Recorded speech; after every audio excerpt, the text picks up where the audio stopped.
what a rich conversation we've had already. And we're going to continue the theme that really was kicked off there brilliantly by Martin. I'm going to introduce our first panel session of this morning. So I'm going to invite Martin Roemheld to come back out and join me on stage. Can we make him feel welcome once more? Martin, come on out. Joining Martin on stage, we've got Roger Atkins, the founder of Electric Vehicles Outlook. Welcome, Roger. Hello. Hi. And then we've got Monika Mikac, who's the Chief Business Officer at QEV Technologies. Yeah. Welcome, Monika. Nice to see you. Good to see you as well. Welcome, Monika. And last but not least, we have Chelsea Sexton, who's an electric vehicle advocate, advisor, speaker, and writer. Make her feel welcome. Chelsea.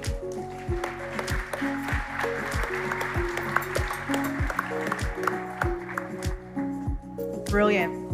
Well, four incredibly well-versed experts with a whole multitude of opinions in this field, and I've been warned that they were hanging out over dinner last night, and so I should be prepared for some crossfire and a fair bit of personality on this panel, so I'm really looking forward to it.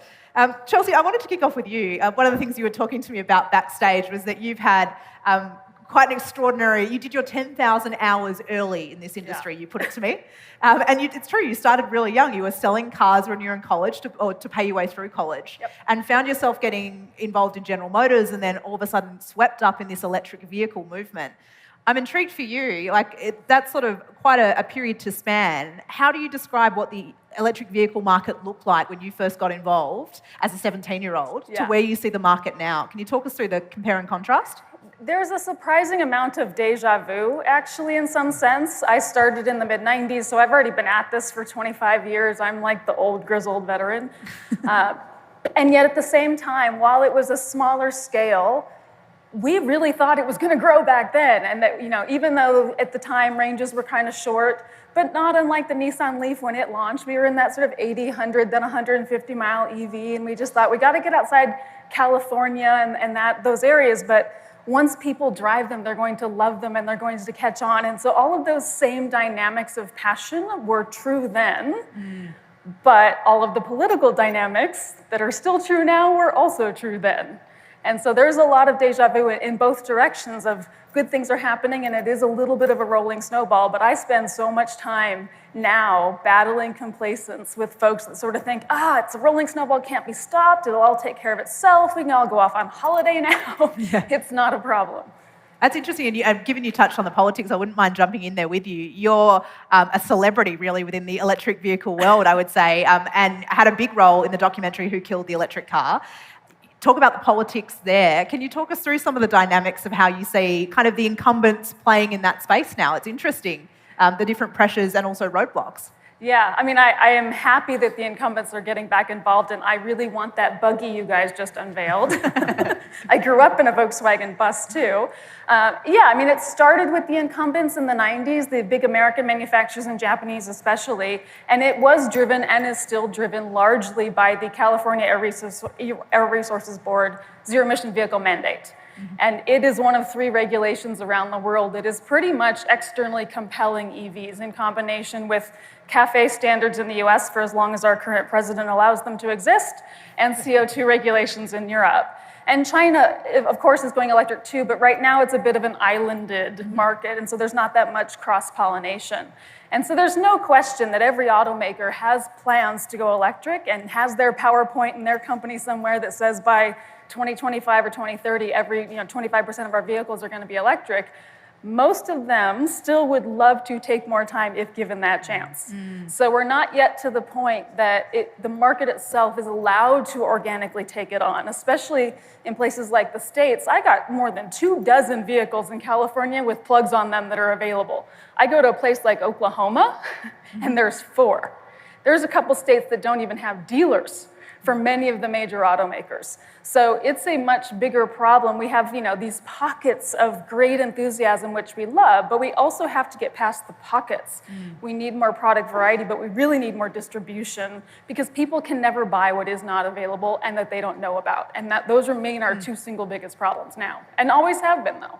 It makes me think about that quote that we often say where the future's already here, but it's just unequally distributed. We've got these different pockets of light, but it's not spread, well and truly across the board. Yeah. Roger, I want to jump to you. Running electric vehicles outlook, you've got your finger on the pulse of how this conversation's playing out across a lot of the globe.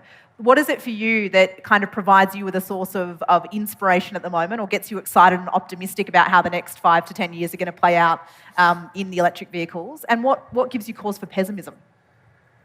Well, I try not to be pessimistic. You are a very optimistic individual. Yeah, but when, exactly as Michael was concluding his presentation about, when you see a young person expressing very articulately the challenge that climatic catastrophe could have on us, it's hard not to feel a bit pessimistic at that moment. But as an adult, I feel all of us then have a responsibility to think, okay, well, we're going to not just be optimistic, let's do something about that. And can I just check something with you, Martin? Is the company called Volkswagen or Volkswagen? Yeah, we discussed it several times, right? I took the suggestion with me. I'm still working on that, but maybe we'll we have a new logo already, so maybe it's a good time to incorporate that as well. Yeah, but hearing your presentation, I kept thinking, is it Volkswagen? I can't speak German, so I just guessed it might be. But what I think is interesting, to answer your question, Holly, is that if you look at the example Volkswagen kind of show us in this room full of people from oil and gas and plenty of other industries, traditional, established, very important industries, you can start to see how a business can reinvent itself. If you think about that incredible journey just over this last 5 years that Volkswagen has been on. I used to work for Volkswagen many years ago. For 10 years I worked there. And when that thing came out, Dieselgate. We'll get there in a minute. I was really appalled, really disappointed, and really frustrated that I thought a company and a group of people that had so much more to offer weren't offering it. However, I'm thrilled to say I was completely wrong. So what fills me with optimism is what we're seeing now with Volkswagen played out. They are betting the farm on this change and this shift, but they are still making and selling internal combustion engine cars, but they're going to make ever more electric vehicles, and they're publicly stating that. So I think in a kind of microcosm, it's an example to the oil and gas industry that you can reinvent yourself. You don't have to just be swept away by all these kind of new pink and fluffy people offering a beautiful future world, but with no plans of how to actually deliver it. The people that know about communication, the people that know about distribution, the people that know about all of those things around monetizing and delivering energy are in this audience, many of those people. And yes, they do need to reinvent what they do, but that's what Martin and his chums have been doing. So that fills me with optimism. I love that. That's awesome. And speaking of kind of needing to change it up and think about how we do things differently, Monika, one of my favourite quotes that I read that you'd said was how important it is that the traditional industries think outside the box. And you've spoken about how the automotive industry specifically is full of rules. And if we only work to check boxes, then we're never ever going to get anywhere. Can you share a little light on how you've been a part of quite innovative developments within the electric vehicle space? So I have started my journey in electric vehicle industry 10 years ago with company Rimac Automobili. Basically, back then, we were few guys in a garage. 5 people, right, when you started? In a garage, it was actually only 4 of us. There you go. And then when we presented car at Frankfurt Motor Show in 2011, first time, it was only 8 of us. And we were telling to everybody that it was like 20 people, because that sounded much nice. And we thought, yeah, 20 people can build a car. And all of the guys from the automotive industry actually were coming to our stands, and they were really checking, is this possible that, those guys build this car? So they were checking calculations about the battery, about the motors, and, is this really true? Is this possible? And actually, many said at that moment that we were biggest surprise of a Frankfurt Motor Show. Wow. And I think why we could really think differently than the rest of the automotive industry, because only one person in the company actually had experience in the automotive industry. That was designer Adriano. And the rest of us, we were coming from completely different industry. We didn't know what it takes to make electric high-performance supercar car above 1,000 horsepower, with 4 motors, with torque vectoring. We didn't know what it takes. We just wanted to do it, and we didn't have any constraints.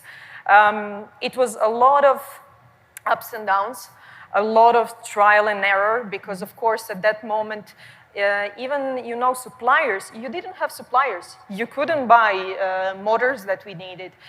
Even, for example, some parts of the cooling and heating of the car, back then, most of the cars were running on 400 volts.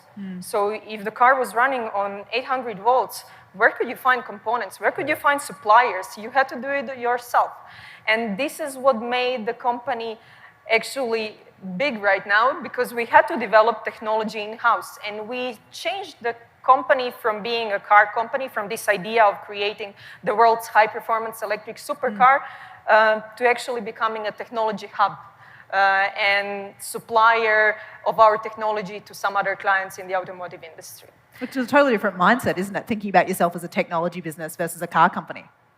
Yes, exactly. So it's car is passion, and most of the people in the company are really passionate about cars, of course. But technology is something that moves forward, and the technology is something that allows you to really innovate and to be creative. Yeah. Can I ask you as well, one of the things I wanted to touch on is you mentioned some of the difficulty of just finding suppliers and getting parts, you name it. What was the financing journey like? Because I know you were part of the initial raise. You raised the first 10 million that came into the company not long after that Frankfurt car show. Tell us the journey of, because Michael touched on it, sort of the momentum to some degree that's built behind it, but also the stagnation we've seen recently. What was your experience getting backing for your innovative idea? So you can imagine 2011 presenting world's fastest electric supercar, company from Croatia, and all of a sudden we are asking for financing. It was mission impossible, really mission impossible. It took us actually up to 2014 that we closed our first round of financing. Before that, it was more or less, a lot of troubles. Okay, let's try to sell our engineering services to other companies. Let's try to offer something to somebody from the automotive industry who knows. Sell small services. Let's make a battery pack for somebody. Anything. Even, Mate had to sell his cars to finance the company. I know we had really one rough moment where we were supposed to close the deal with one big client from Russia. And it seemed that it was almost done because we negotiated contracts, and basically negotiation was where the cars are going to be built, the first prototypes, Croatia or Russia. And everything seemed great, but when we went there for a final meeting after trying our car, and they forced us to bring the car over there to Russia, that was also a big of a trouble because, transporting the car through Russia needed to have police escort and many different things, so a lot of... Yes, fortunately we got it back. But after they tried the car, the main CEO of that company told us, yes, guys, this is great what you're doing, perfect. But I don't want to make a supercar without the sound. That was one of the lowest points actually we had in the company, and I wasn't sure. Okay, what are we going to do now? We are going to come back to Croatia, and we need to tell our guys that it's over. We don't have for next salaries. We don't know how to finance ourselves. The good thing, something always happens in the end. So Mate sold his father Harley Davidson while his father was on a business trip. And that was enough money back then for salaries, Dude, that's a new level of just hosting a party at home while your parents are away, selling a Harley while they're out. Jeez. But that was enough to keep us going, till the next salaries. And we always somehow managed our way and find something figure out, okay, borrowed some money, sold something, and then when we got the first investment in 2010 of 10 million euros, that was a kick for us, and we finally started to develop, although 10 million is actually nothing when you consider in the automotive industry. But it was enough for us to really start with the proper development and the things that we wanted. And then the things started to become a bit easier for the second round of financing that we did, because it was, I think even market was more open to investments. Yep. And also we have proven that it is possible really to do it in a small country as Croatia without any industry, not only automotive industry, I would say. We are mostly focused on tourism. Yeah. Can I just say, yes, the innovation that Rimac have delivered into electric vehicles is amazing. But I didn't realize there was amazing innovation in Calgary, because this morning we shared an Uber ride in together, and we got a driverless taxi into, look, what name does it say there? Your driver's name was No Man. Yeah. So when the link came up, and I thought, No Man, do you think there will be a driverless taxi in the future? Just say No Man? No person. Yeah, well. There it we wasn't go. really. I'm sure you get that gist, but Martin, I want to touch. We can't not touch on Dieselgate. I think it's already come up in the conversation. What I'm interested in is you've been in at VW for 18 months now, so you came in post that. I'm interested in how they sold you on the genuine nature of their cultural transformation. What made you believe, for an organisation that had really just had the rug pulled out from under it across the world, where everyone was confronted by just this extraordinary breakdown of trust? And what made you believe, no, this is an organisation that have completely 180'd and are heading in a new direction now? Why did you join? Yeah. Well, I guess change is always something that's around persons. So you have Dr. Dies as the head of the board of VW now. I've known him from his time at BMW as well. And I know that that's a person that takes a decision and then executes it. So when the rumors were coming up and the work was starting on electric vehicles and that change was being mentioned, you also saw how he was fighting with all the older guys in VW and fighting his way through. So it's really something where if the top level management is committed to that change, it gives trust to the employees as well. And I saw a lot of other associates who have been in that first wave in BMW of electrification with the i3 and the i8. And then that one slowed down dramatically. And now all of this, a lot of that know-how has shifted to VW. And you see a team that's truly committed, and people are driving electric vehicles. They are changing. We are working with the city to change the environment, to change the electricity system around there. And I think it's really the top level management commitment that gives you the trust and that gives you a good opportunity to work there. Yeah, that belief in the leader that's leading the vision and taking the organisation forward. And by the sounds of it, the preparedness to have those tough conversations and shake out people who aren't on the new bandwagon. Right. Yeah. It's been a volte-face, you could call it that, couldn't you, really? A what? A volte-face, a change around. Right. You know, I just like using the word volt in terms of Volkswagen. Question for all of the panel. You know, when we look at this conversation more broadly, when we're discussing the market as it stands right now, what do you think are the most significant challenges? And I guess particularly I'm thinking with the notion of collaboration in mind. Not everyone in our audience is coming from this industry. They don't necessarily work day to day in a capacity that, you know, is seeing electric vehicles come to life. But what is it we can be thinking about, or what role can we be playing in this broader conversation and actually moving the dial on this agenda? One of the biggest challenges that we have always faced and continue to is that the core industry, the automotive industry, remains as ambivalent about this as it is.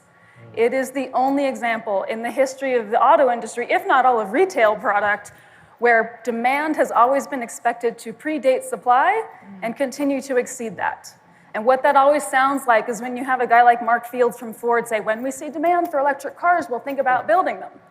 And we're in this condition where we're still externally dependent on these other factors. The opportunity there is that we've had all these other industries kind of shore up around it and try to make this work. And so we still have to yank the core industry further along. But there's some really interesting trends going on when we see sort of the absorption by, frankly, large energy companies, electric and petrol, absorbing the infrastructure value chain, and particularly European players so far, but there's opportunity for others. And that's helping a lot of the startups find new capital. And we've already seen the years of sort of 8, 9, 10 of more traditional venture capital now going to more corporate venture with Shell and utility companies and Engie and all of those guys. So money is starting to be there, but we still also have to route it to the right places. But we're in a little bit of a sophomore slump at the moment. It is, you know, a lot of the bright, shiny unveilings have happened, and now we're in this tranche of we got to do a lot of work and build up charging and various things before the next tranche of unveilings come in 2020, 2021, but we still have a couple of years that are a little more challenging and less bright and shiny. So there's an issue of we all have to sort of put on the big boy pants, and we do like, that there's some counterintuitive players coming into the space, but we can't pretend there's not a little bit of cynicism around that too. And so we're all in this phase of going, okay, it's interesting that BP's here now and Shell's here now and stuff, but we also have 20 years of them taking out ads against what we're trying to do. So, there's a little bit of you have to earn your way into the marketplace as well. And I think the more candid we can be about all of these things and not just sugarcoat it all, that's what we have to get to. And so, yes, welcome new players, but let's have the honest conversations too about electricity, but also about hydrogen and all the other factors. We've become this spectacularly effective circular firing squad, and there's a lot of finger pointing in all directions going on, and it's not sustainable. And is that new leadership, what you're speaking about there? Because I think you're right. Like, I was going to ask you, how good a job are we doing at kind of calling out the sacred cows and naming the elephant in the room right now? Is that down to new leadership and bold leadership? It's new leadership. It's also listening to some counterintuitive voices. I mean, there's a handful of us that have always been a little bit more willing to be candid, and especially when some of us are in independent spots, we're allowed to. I play with lots of companies, but I'm agnostic and I don't have to serve anybody's business case. I'm only obligated to serve what works. And so that's easier in some ways. And I go into companies and specifically to get away with saying the things that the employees can't say themselves, which is unfortunate. But a little subversion is not a bad thing. We need to do more conspiring for good. And so yes, it is leadership, but it needs to be a larger variety of that leadership. Others? Can I also say, I think I like to use that moment in Apollo 13 where Gene Kranz, it's not the, failure isn't an option bit.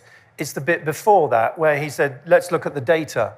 Let's look at the situation. Let's look at the data. And I think one of the dangers we've got, if you're an electric vehicle advocate, and we've all kind of been involved in it, I know you are now. I mean, you weren't always, but you are now. No choice. That we don't just rush headlong into something and make a big mistake in how we shift it. We've got to transition big industries, countries into a different way of doing things. And we have to do that. That transition has to be in an orderly fashion. Otherwise, we will have these immense unintended consequences. Energy is power, it's geopolitical power. You look at the power Russia has, given oil and gas, and if you look at where China sits in things, in various aspects of how the world works, this shift towards electric vehicles isn't a binary switch. It isn't, let's all drive electric vehicles, let's all have renewable energy, and everything's sorted. The world is much more complex than that, and we have to very intelligently and carefully transition into new energy, into new mobility, into all of these other things. Personally, and I said it on stage with you last year, I don't think we're ever going to see mass adoption of electric vehicles. I don't think everybody in this room one day will own an electric vehicle, because I think at the heart of efficiency, the shift to a circular economy is not owning anything, using stuff. Accessing. Parking a car for 90% of its life, what the hell? That's just so stupid. But of course, and we were saying this earlier on, but in Canada, if you live in a big place where there's a lot of distance, that shift is going to take much longer, if it ever happens at all. So please don't think when you hear people like Chelsea or myself or others saying these things about, it's all driverless cars tomorrow and it'll all be electric and everyone will be happy. It's cities that we're talking about mainly. Cities are the kind of construct of the 21st century world. We get those right, everything else will fall into place. And it gets to a comment that I think links both of what you've just said, which is we can't have these superficial conversations about this. We need to delve into the complexity and the multi-stakeholder nature and the political nature of what we're talking about here, because this is deeply transformative. It gets to the heart of economies, it gets to the heart of communities, it gets to the heart of how each and every one of us do life every day. And that's not easy to shift, and there's a lot of factors that come with that. And if we're not conscious of the depth of it, we have a multitude of unintended negative consequences. Yes. Well, and there's a huge psychological aspect, and Absolutely. we get in our own way a lot. We do a shitty job of marketing. We use shame. We try to sell people on spinach. Here's why you should drive an electric car or not drive at all or get on transit or whatever, and it's awful. Vehicles are an emotional experience, certainly for now while we're still buying them. Because they have plugs on them is not any different. But even if it's a bike or a scooter or a bus, there is still an emotional experience involved. And so we have to get more towards the storytelling and the emotion of that. And you know, the mother in Atlanta who tells me stories of driving an EV for her means she gets an extra hour with her young children at night because she can go in the high occupancy lane.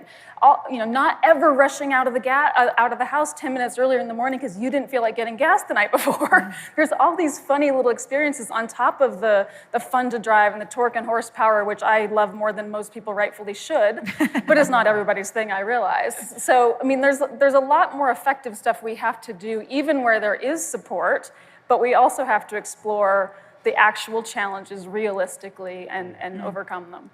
Monika, how do you think about the challenges? Yeah, jump in. I would like to also touch point that we are mostly focused on what is happening with electric vehicles in Europe, America, you know, developed countries, what we are doing and how we are going to switch the world to electric. But my current position at QEV Technologies, so 1.5 years ago, I switched from Rimac Automobili to QEV Technologies in Spain. And QEV Technology is actually a company that has 3 different pillars of work. One is electric racing, Formula E. Another one is development of vehicles, high-performance vehicles for the other clients in the automotive industry. And the third one is actually why I decided to join and what I see as a game changer. We created electric kit that can be used for a conversion of existing minibuses to electric or for production of new minibuses to electric. And we started this project in Philippines 2 years ago. Wow. So we are talking really about emerging countries, and nobody is focused what is happening over there. And the biggest pollution is actually over there, because in the cities in America, in Europe, you can walk around and you really don't have problem to breathe. In Philippines, I'm not sure how many of you had a chance to visit, but it's really hard to breathe when you're walking on the streets of Manila, because only in Manila they have 70,000 jeepneys. This is how they call their minibuses, which pollute heavily. And this is the main way of transportation for most of the people in Philippines. And nobody pays attention to what is happening over there. So this is where we started, and we are trying to make a change. And we noticed some of the challenges actually over there is that people don't even think about electric. Electric is so somewhere far behind. Okay, you know, we heard it's happening somewhere, but we don't care, you know. Why would we care about it? And also, okay, now we managed, after 2 years of working over there, we managed to shift the mind of the people in government, and they really want to make a change. And even World Bank is investing significant funds in modernization of the jeepney program. So things have started to move, but also we were talking about the way how we are making this change, because it can affect a lot of different things. So what is happening, for example, over there? Maybe government could say, okay, let's remove all of the jeepneys from the road, and let's buy electric minibuses from some other places. But in Philippines, you have 5 different minibus manufacturers. And think about it, if all of a sudden you say, no, we don't want your minibuses anymore, we are just going to buy it from China or from some other country. What would happen for the economy? What would happen for those 5 factories and all of the people working over there? Yeah. With this e-kit that we developed, we actually gave them the opportunity. We trained their people, and now they have the opportunity. Anyways, they were buying powertrains from somewhere else and doing the installation, you know, building the body. Now we give them the opportunity to make it electric. I appreciate you not only bringing the developing country perspective to the fore, but I also think highlighting really well there the interdependency of the way that we need to navigate this as a global community, and seeing the ripple effect of decisions made in one part of the world to another, and where we need to be thinking about the prioritisation of resource allocation. Martin, can I jump to you? From the perspective of a company that are going on the pivot here, what's your take on the challenges of actually moving into the mainstream retail market for electric vehicles? Well, the challenges that we're facing in Germany is that now the energy industry and the automotive industry are having a completely new interface.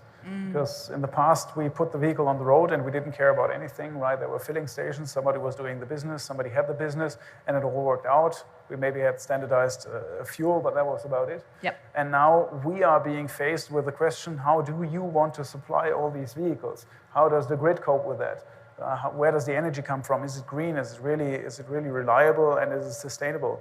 So we are faced with having to actually getting the production of that vehicle done, which we are pros at. So that works well. We are having a different quality level because we learned how to build cars 100 years ever since. But now we have to talk with the grid operators, right? What is the behavior of the vehicle when charging? How much energy does it need? When does it need the energy? How much vehicles are piling up at what time and in what grid? So we are getting in a very intense discussion with the energy market. And of course we see, and that's probably the other side of Roger's mentioning, that the vehicle, when it's sitting around, suddenly it has a value because it is a mobile storage, right? Yep. It's connected to the grid, it's connected via data to the back ends, so it can be utilized in the energy system, and that's of course a completely new role for the vehicle as well, that it can create added value while sitting there, and this is something where and that's probably one of Remac's examples or advantages, right? You had nobody, so you had to do everything by yourself. Yeah. But in a big company, you have nobody, and everybody says, it's not my job, right? So suddenly you have all these new jobs. Sounds all too familiar with the way that rippled out through the audience there. And then being from the new kids on the block type, suddenly it's all your job, right? That makes the job very fascinating because my work is really from the battery cell all the way through to the power plant. And the question, how does all of that work out, and where's our role? Who do we have to cooperate with? Who is an enemy? Who is a friend? How does this whole world work? And you also have, and that's probably true in your industry as well, you have your management, and that management, the top management, has been brought up for 40 years, 50 years in the old world. So they feel immensely insecure because they have not grown up in that system, right? And it's really hard for them to take decisions. And I think that's one of the big dangers for some of the automotive companies as well, that you're just afraid to take a decision because you don't know where it's leading you. And that's what what I'm hearing you say is we're sort of rewriting the playbook, and then we're having to teach people a totally new set of plays, and both of those things are equally challenging, right? Yes. You know, you've got a whole new set of stakeholder relationships and communications and collaborations you've got to be able to set up, and at the same time you've got to shift habits that we all know are pretty hardwired. This is the way we've been doing things for 40 years. And that's probably one of the things that gave me trust in changing to the company. I think VW is probably the only manufacturer who has his own board member for electric mobility. Yeah, right. Mr. Ulbrich, right? He's responsible for e-mobility. No other OEM in Germany that I know has that. And now we have an own board member for digitalization. That's right. That's Christian Sänger, right? So they have modified the board in order to incorporate that change in the top management decision-making process. Yeah. And suddenly you have a board member to talk to, and he has run plants before, right? He comes from production, he comes from bending sheet metal, but he is an engineer and he wants to understand. He keeps asking me questions. We have long discussions at night about how the energy market works, right? And where do we need to go? And that's, for me, a very good thing in that transition, that the top management is not only seeing, okay, I'm the top management, I have to decide now, and, well, I don't know where to go, but I have to decide, I have to be strong. No, they admit that in some instances they have no idea, and they need consulting, and they need to talk to their people, and they listen, and it takes time. We make drawings, all the things. And that's also part of the change, that you're changing the company from a top-down order structure, because the former top management knew how to build cars, right? And they were the best at building cars, so they told everybody how to build a car, right? And now you've got a top management that says, I'm insecure, help me, let's find a way together. And that's a great change in the collaboration as well, and in the whole atmosphere in the company. Massive cultural shift. Can I say something about that kind of background as well? I'm going to sound like Donald Trump for a minute, so please you're not going to jump on me, please.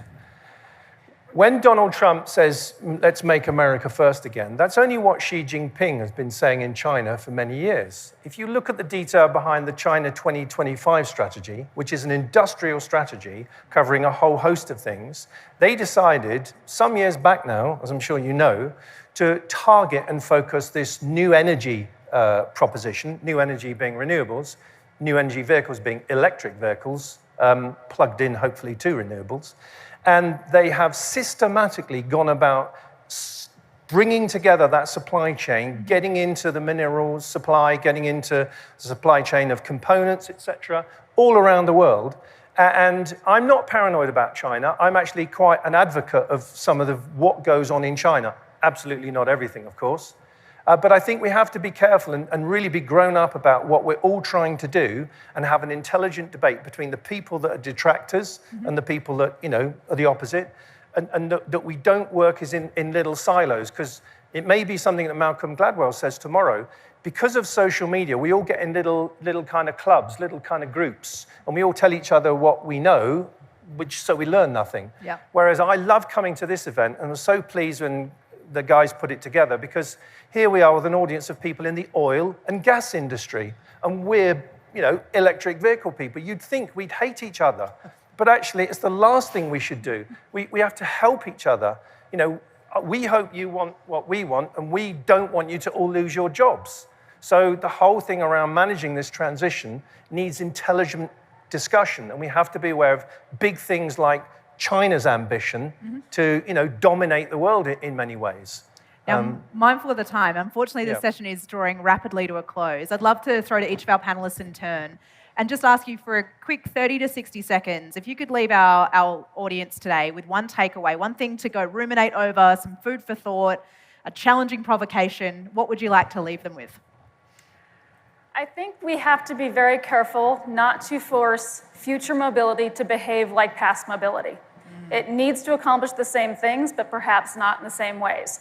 And so I watch us get too painted into the same corners of we're building out faster charging is always better, and we're going to do it in places that look like petrol stations and all of that, when many of us would argue that 90% of the time, if charging is a captive audience activity, we have done this very wrong. That it shouldn't be any more than charging your phone is. That there are opportunities for vehicle design and mobility because it is a different power plant, that it can be a grid asset, that there can be all sorts of other dynamics to it that we're not thinking that creatively about, as well as who's involved and how. So just because it may not be a petrol station dynamic doesn't mean that there's not a role for that industry to play. I live a block from an oil refinery in a town named after it. So it's very much part of our ecosystem. And we want to bring all of those incumbent players, not just on the auto side, along, even as this may not look the same going forward. Wonderful. Monika? So I would like to say that I think for all of us it's clear that it's decided that the future is going to be electric. What is more unknown is the way how mobility is going to evolve. And, are we going to have autonomous cars, cars as a service, how those things are going to happen. And I think this is something that we all have to think about, because this is a field where there are many opportunities and where I think not so many things are really clear, and there are many ways to go and many ways to develop. And that could also depend from a country to a country. Yes, absolutely. Roger?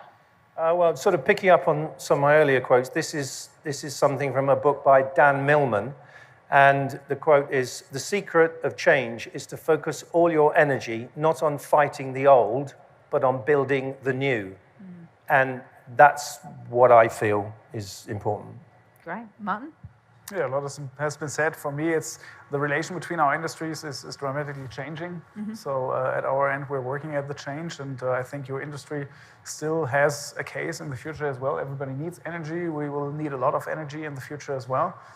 We need to drive efficiency in order to increase wealth and increase well-being for more people. So we need to use our resources, and probably the consumption globally will not go down so much as the level of living is increasing for more people.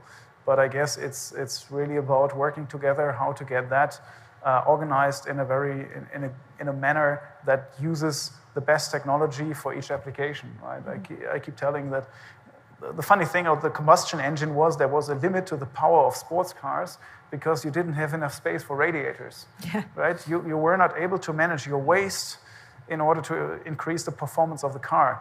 And for me, that's one of the core things that drive me through life. Where can I reduce waste, and where can I use my energy to create a benefit? And I think that's a driver that should be the leading thought when finding the new position in the market for the future. Wonderful. Well, we have unpacked an extraordinary amount in a very short period of time. You've well and truly earned your coffee break, but I think we've got some wonderful food for thought to engage in over that conversation. A reminder to not let our past constrain the way that we conceive of the future, to challenge ourselves to think about what the evolution of mobility will look like, to focus on building the new, not fighting the old, and a reminder to think at every point, how do we focus on creating benefit and reducing waste? Can you join with me in thanking our 4 phenomenal panelists for that session? That was great.